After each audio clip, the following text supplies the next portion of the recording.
I'd say take advantage of all the opportunities that are in front of you, right? So you're at a point where you can explore, and progress is not always linear, right? So if you start exploring something that doesn't work out, well, at least you have some real life experience about why that's not a good match for you, and that can inform your next step.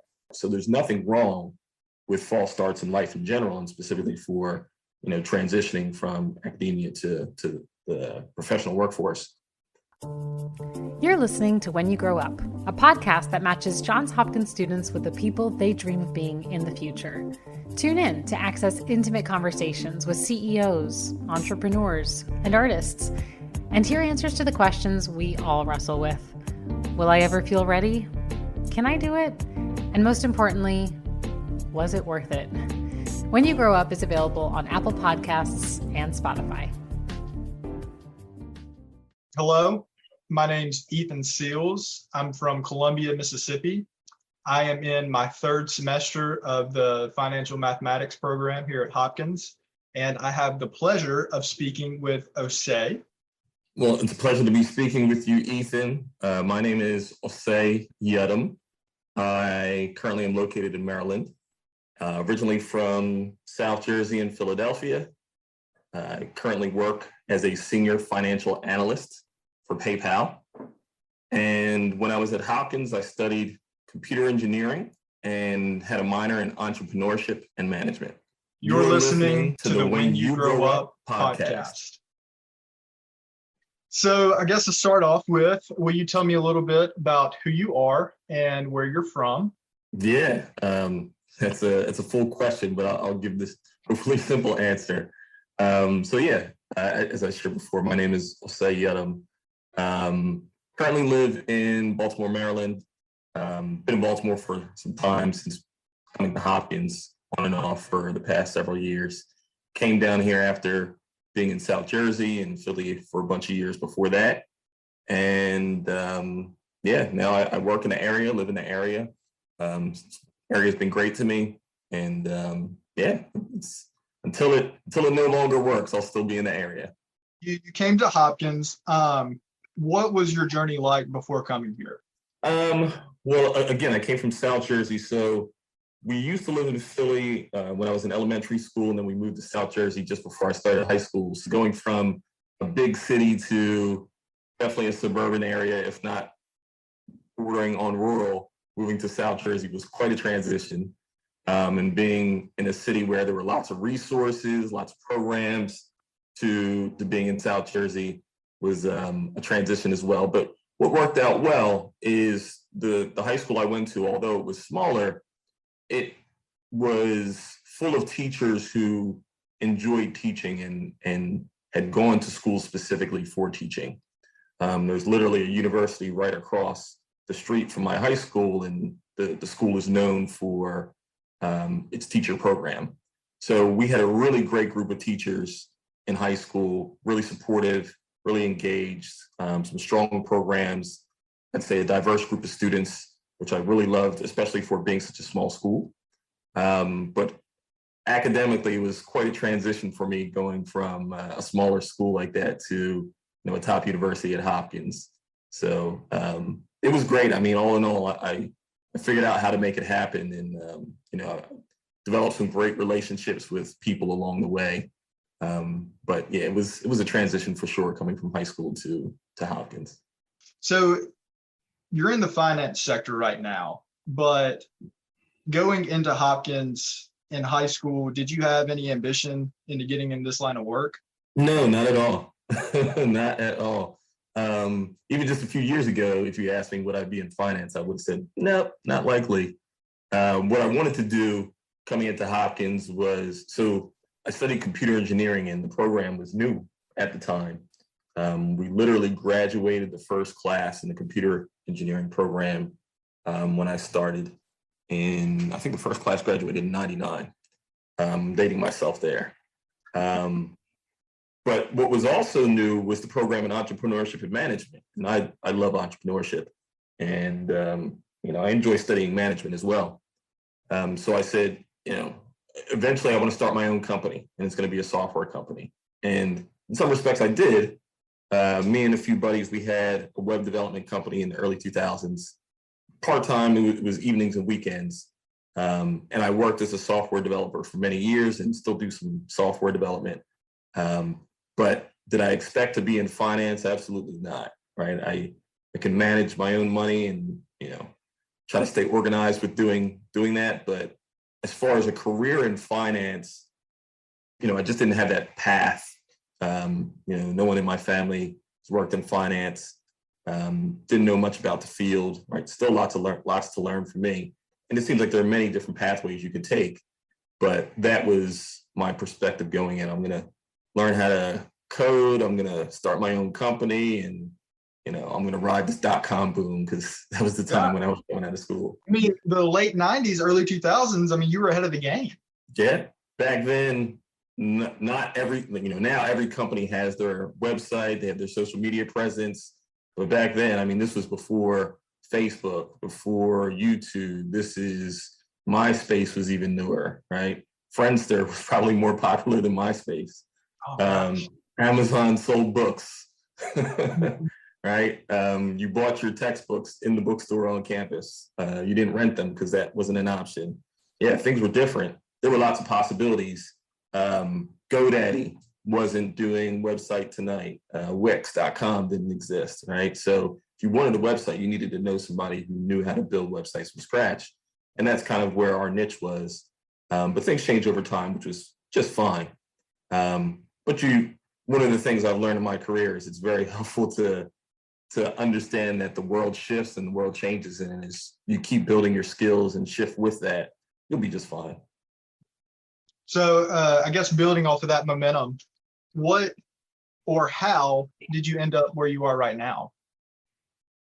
Yeah, it's a long story. I'll try to give you the short version on that one as well. Okay.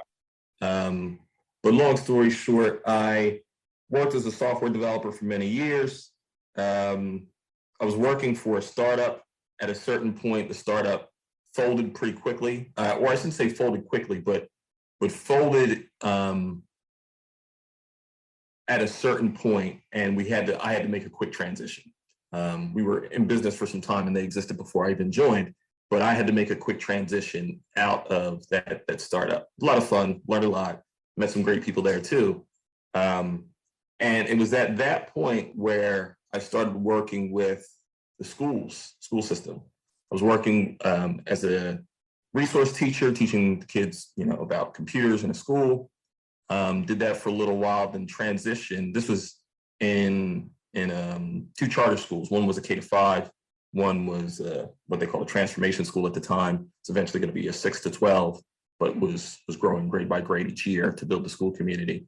And so I would bounce back and forth between these two schools. They were both operated by the same organization. And I transitioned to another role, no longer in the classroom, but being an administrator, handling operations for that charter management organization. Learned a lot in that process, got even more deeply involved in the Baltimore community, got more involved in my local community, got more involved in a bit of the political community, and transitioned out of that back into software development. Software development is certainly something that I enjoy and matches well with the way my brain works. Did software development roles for a few years, went into some technical product management roles. And then at a certain point I said, hey, I know a lot about software development, but I want to lead projects. And there's more to that, but I said, I want to lead projects. And so I entered an MBA program. And in that program, I realized that finance was one of my weak points. And so I said to myself, I gotta pay attention to this, because I don't want it to be a debilitating weakness, right? I don't necessarily need to be an expert, but it's also good for it not to be a hindrance. And so through one of my classmates, I found out about an opportunity at PayPal where they needed somebody who had a bit of a technical background, which I did. And there was an opportunity to help out with some of the financial modeling and sizing of opportunities. So it sounded like a great match. And that was my transition into finance through PayPal. I've had a few different roles at PayPal since then, but again, it was not on my radar until more recently, but that's how I got to where I am now. Okay. If you were in my position, going and applying, because usually the more entry-level jobs, at least at financial companies, hedge funds, etc., They're all analyst or associate positions. They're all positions that would be doing, some kind of modeling. If you were applying to those jobs, what is one thing that you wish you would have known before going into them? I mean, I don't know if there's anything that I wish I would have known. Perhaps I have some recommendations. I'd say, if you have any work that you can demonstrate, right, that's something that could set you apart, right? It's one thing. So when I first worked as a software developer, it was common for people to actually demonstrate their work in interviews. Seems like it's become less common over time now. But the more you can speak to things that you've actually done hands-on as opposed to what you just learned in the classroom, I think will help you to stand apart. I think being able to show some of your personality can help you to stand apart. And I think understanding which company you're interviewing with, and perhaps even the interviewers that you're going to be meeting with, can help you not only from like an interpersonal relations point of view, but it just expresses an interest, right? Anyone who's researched the company and understands, JPM, I realized that you guys were taking an approach of having more in-person banking and, dealing with shifts in cash versus digital payment, whatever the issue is, understand who the company is as opposed to just, here's another interview that I just clicked the button for to apply. Advice. So within your career at PayPal, has there been any projects or opportunities you've been a part of that you have, been proud of or just glad to have been a part of the conversation with? Oh yeah, absolutely. I mean, so I don't want to overstate my involvement, but I think just broadly speaking, the way PayPal has helped to fuel the digital transition during the pandemic has been great, right? And that's a company-wide effort. Absolutely, it's a company-wide effort. So again, I don't want to overstate my role. But since the pandemic started in March 2020, more people are shopping online, buying groceries, right, ordering food. We've seen an uptick in usage and growth. So just to be able to provide access and help with that transition so that, it's a difficult time for everybody in many ways. So anything we can do to help with that transition is great. One of the things that my group has been involved in that's really gotten a lot of visibility is some of the buy now, pay later products. So they're often abbreviated as BNPL, buy now, pay later. But these products, many firms have them. It's not just PayPal.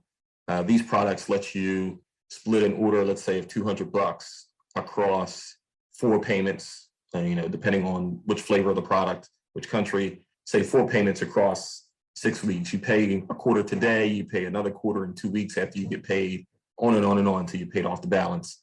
And to be able to do that with no interest to the customer, I mean, it just increases your buying power and has helped a lot of people who are struggling financially. So to be able to contribute to that, again, I don't want to overstate my role, but to be able to contribute to that in a small way, I think is something I'm certainly proud of. Absolutely.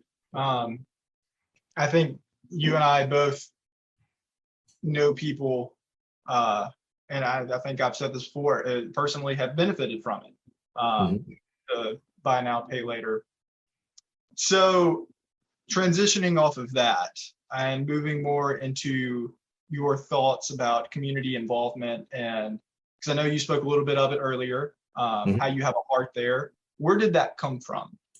I think it's a for my family is the short answer. It's something that we've been involved in for many, many years, on both sides of my family, right? Both my mom's side and my dad's side. So my parents are from, just to provide some context, my parents are from Ghana, West Africa, and they came over here in the 70s. And Ghanaian culture, broadly speaking, and there are many different types of groups of people within Ghana, Ghanaian culture, broadly speaking, is very communal, right? Some people say there's a spectrum of societies. Some are more individualistic, some are more communal. Ghanaian society is very much more communal. Family units, community units. And so I grew up thinking about more than just me, right? It's me and my family. It's me and my community. It's me and, the folks around me, whether that's those who live near me or the ones that are in my social circles. And our parents also often taught us, to be a leader in whatever situation you're in. And so when that bumps against, my observations and what I've learned about different aspects of society, there's certainly a need, or many needs, that need to be addressed. And if I can do something to help address those, then let me do that. And, to be very honest, my faith as well, right? So I consider myself as a Christian, and, do unto others as you'd like them to do unto you. And, part of that is, if you can help somebody with something, then maybe when you're down, they'll help you out as well, right? So let me take a step in, or lean in to help someone out, or help people out, because there's no telling what's going to happen a day, 2 days, 10 years from now. Maybe I'll need some help too. And hopefully at least some of the people that I treated well will turn around and, reach out a hand when I need it. So, I mean, how have you used what you have been able to learn, whether in the classroom, whether outside of the classroom, to, help build in communities, or help just be there in whatever capacity you can be? Yeah, so, maybe a variety of ways. One of the earlier things I was involved in while being in Baltimore is being involved in my community association. Right, so my community's been around 60, 70 years now. And there's been my understanding is there's been a community association pretty much since the community started. And it's made up of people who live in the community. It's not like professionals from outside. And so I initially got involved just to learn more about what was going on. Right, new homeowner, how do I keep up my own place? How do I keep an eye out for the different types of issues that we're addressing in the community? And, working with a great bunch of neighbors, and over time took on different roles, eventually became the president of the community. And that happened to coincide with the same time that I was working in the schools. So between being plugged in with the school communities, right, and the two schools that the organization that I work with, where the schools were located, were geographically separate, not hugely, but geographically separate, but both located in Northeast Baltimore. So got plugged into different neighborhoods through that process, meeting with different people and learning about different aspects of the Baltimore community there, being plugged in with my neighborhood, right, and my surrounding communities, and just learning about what the needs are in the communities, right? Whether it's managing your home, whether it's traffic, cars speeding through the neighborhood, whether it's youth engagement, right? The issues are usually the same, but I found it very helpful to be involved with not only my community, but also the school communities, and also had an opportunity to work with our then councilman, Bill Henry, current comptroller. He had an advisory group of people from different neighborhoods to provide insights on, different aspects or different issues in the district. So got to meet some other folks there, and again, got a chance to plug in and help out and offer insights. So, all these different pieces just happened to come together. It wasn't anything that I planned, but it just happened to coincide very well. Was it nerve-wracking at first in a new community and trying to get plugged in, or did it just come more naturally than anything? I think more naturally, because again, I didn't plan it to work out that way. I planned on just moving in and minding my business, to be honest.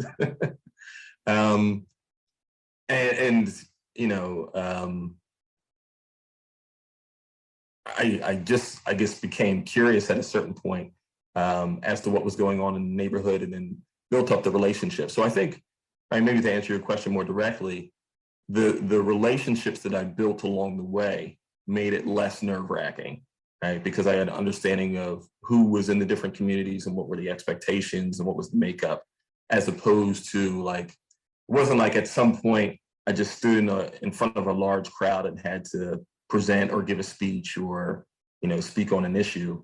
It wasn't that kind of situation. So if that's what it was, I certainly would have been more nervous, but it was more very grassroots, right? I'd say very much grassroots and organic, and building up relationships that way made it less nerve-wracking and less overwhelming than just diving in head on.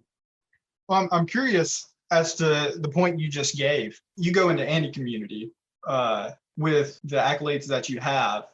It seems that more eyes, might be on you, or if there is a time to speak, others would expect you to at least share your 2 cents. Did it ever feel like that at any point? Probably not, because I certainly don't come in with my credentials. Hey, I went to Hopkins. You shut it down. Yeah, listen to me.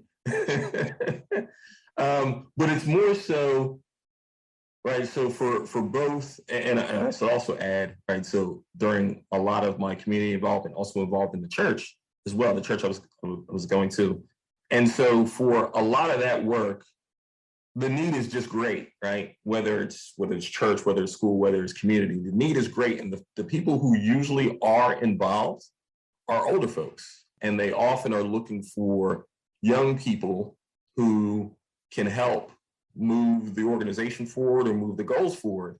And so if people were looking for me to step in, it was probably more along those lines.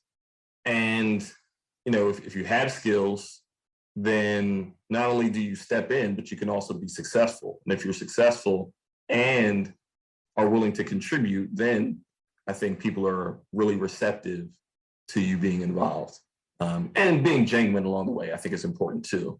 But no, like I said, it wasn't I came in and said, oh, I'm this, that. It was more so, again, relationship driven, right? As you get to know people, they get to know you, they become comfortable. And so, I'm good at some things and not so good at other things. If you want me to draw a mural, I am not your guy, right? But if you need me to find out why there's no Wi-Fi in your classroom, right, maybe I can help with that. So I feel like there's a common theme of just being present and being able to listen to, what's going on in the community. For right now, and I guess we can use the example of Baltimore since we're both here, what would you say the effort needs to be put into? So many things, especially since we're talking in the context of Baltimore. And I say that not to knock the city, because I think the city gets a bad rap in many ways. And I know there have been TV shows and movies and all of that. But I think part of why people have, especially people outside of the city, have an opinion of Baltimore that they have, is because it's representative of many areas that we're familiar with, right? The same issues that exist in Baltimore exist in other places. So what are some of those issues? Certainly access to jobs, access to transportation, healthcare, childcare, education, community safety, right? Whether that's physical safety, emotional safety, mental health, safe mental spaces, food deserts, mentorship. Though I'm probably just touching on some, right? If you gave me enough time, I could come up with many more. But even the ones that I just listed, right, they're certainly different aspects of society. So, we've been talking about education, and I know we've talked about education before. Before a child comes into a classroom, so many things had to happen, right? And for a child to succeed in the classroom, so many things have to continue to happen. And schools are only a part of the story. But, if a child comes in hungry, then they're not going to be able to focus. If a child comes in and they haven't had time to do their homework for whatever reason, right? Because that's just reflective of their family situation. That's a challenge. If a child comes in and, there's a lot of research and talk about the connection between academic achievement and physical activity, right? Even for us adults, it's helpful for us to be active. You get the blood flowing, the brain benefits from that, right? All those things are going to impact how a child performs in the classroom. And if the child hasn't, had stable housing, right? If the child hasn't been able to play outside safely, if all these other things haven't happened, then, the education piece isn't necessarily going to come together. And our communities need so many things. I think our communities need protection in a variety of ways. Again, I mentioned physical protection, right? Crime is a big topic that people are talking about now, but also, right, I'd say once you get a certain level of protection, then it's also access, right? Then it's also not just knowledge, but skills, right? It's not just knowing that there's a bank down the street, but knowing, how to take advantage of a bank account, get your credit report together, right? How that can impact jobs that you have, or the kind of financing that you could access, right? Knowing how to manage your money. I mean, there's just so many things. But first, I think our communities could use some breathing room, and that's part of what I mean by protection. And then once we have that breathing room, then it's time for more investment that's tailored to different communities, because not all communities are created the same. Well, I can speak to that. South Mississippi, a lot different than Baltimore. But with that being said, I guess we'll start with my case, a non-native coming into the city. It's my first semester here. It's also my last semester.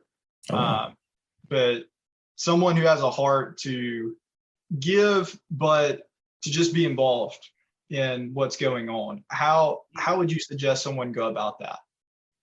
Yeah, so I'd say, there are lots of, let's say, nonprofits in the area that are, trying to boost Baltimore in a variety of ways. So tutoring at the very least, right? There are tons of kids who could benefit from some math tutoring, right? You're pretty darn good at math. I wouldn't say that, but I can too. I think you could do some third grade math. I might be able to, on a good day at least. Right? And I think that speaks to, right, some of the need. I mean, right, oftentimes many of us hesitate to get involved because we think we can't contribute or we're not ready.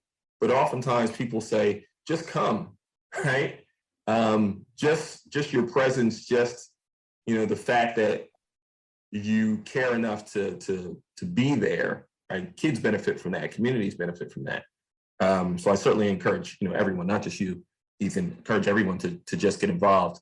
But there are organizations that provide tutoring. There are organizations that provide mentoring, right? I would think those would be some early, easy areas for you to get in. The Digital Harbor Foundation comes to mind. I know they have several programs for students. The Algebra Project, I know they used to be active several years ago. I don't know what the current status is, but that's a tutoring program, and algebra in particular, because algebra can be a gatekeeper for whether you achieve and persist in college or not.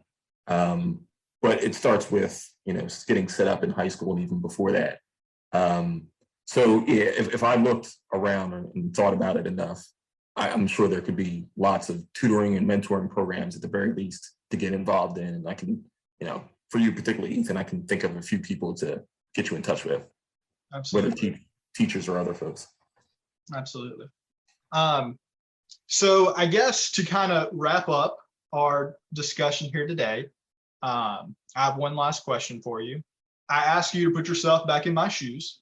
What would you do differently, or what would you not, I guess what paths would you not go down if you were in my shoes today? I'd say take advantage of all the opportunities that are in front of you, right? So you're at a point where you can explore, and progress is not always linear, right? So if you start exploring something that doesn't work out, well, at least you have some real life experience about why that's not a good match for you, and that can inform your next step. So there's nothing wrong with false starts in life in general, and specifically for, transitioning from academia to the professional workforce. So explore all the opportunities that are in front of you, create new opportunities for yourself, leverage all the personal connections that you can. Throw the Hopkins name out there for sure. People respect it. The name carries, not just in the area, but beyond the area, right? That's the benefit of a Hopkins education. And, be what's the right word? Impatient? Impatient's probably not the right word. Aggressive probably isn't quite the right word, but something along those lines. Be impatient, be aggressive, be proactive, right? About your career. Be intentional about your career. And you don't have to know everything about what you want to do when you grow up. I know that's the name of the podcast, but many in my age group and even older are still trying to figure it out. And again, the world changes constantly. So what you are doing today isn't necessarily what you'll be doing several years from now. Several people say, the job that you'll have in 10 years doesn't exist today, right? So I think part of that is learn, right? Learn how you learn and learn continuously, right? So always upskill so that you can navigate these changes. And I think that about covers most of it. There might be one or two things that I'm missing, but I think be very proactive, be aggressive, and not to be annoying, but be persistent, right? And take advantage of the opportunities that are in front of you, because some of them won't come back around in life, especially, as your stage of life changes. Not all opportunities are going to be available to you. Well, let's say I have thoroughly enjoyed getting to know you, and thank you so much for doing this podcast with me. Absolutely, Ethan. It's been a pleasure talking to you today, and look forward to getting to know you even more. Absolutely. You've been listening to the When You Grow Up podcast. If you liked this podcast and got value out of it, the best thing you can do is share it with your friends. And if you're interested in having a conversation with someone who has your dream career, shoot us an email at growup@jhu.edu. That's growup@jhu.edu. We'd like to give a special thanks to our student host and guest professional. This program is produced by Aaliyah Poonawalla and Casey Miller. Our team writer is Casey Miller. The podcast was edited by Thomas Nishimoto and Josh Felton. Tessa McKenzie is our relationship manager, and Ben Stevens is our project manager. When You Grow Up is presented by Higher Hopkins and Hopkins Connect. Thank you so much for listening.